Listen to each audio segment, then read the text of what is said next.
Hello' guys, কি খবৰ? আজি ক'লৈ গৈ আছোঁ জানে? ভিউটো দেখি হয়তো গমেই পাইছে আপোনালোকে। আজি গৈ আছোঁ আমি শ্বিলঙলৈ। আহক আজি আমি শ্বিলঙৰ পৰা ফুৰি আহোঁ।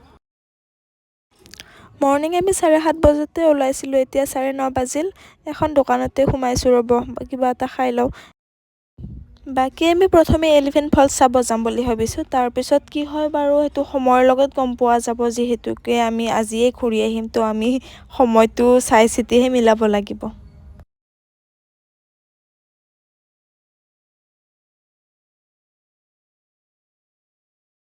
হে গাইজ, এলিফেণ্ট ফলছ পাই গ'লোঁ। তাত টিকটটো কাটি ল'লোঁ।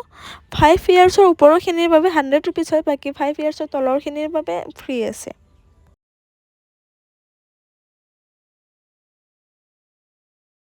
এলিফেণ্ট ফলছত একচুৱেলি 3টা ৱাটাৰফল আছে। এইটো প্ৰথম ৱাটাৰফল, এইটো ওপৰত আছে, বাকী 2টা তলত আছে। আহক এবাৰ সেই 2টা চাই আহোঁ।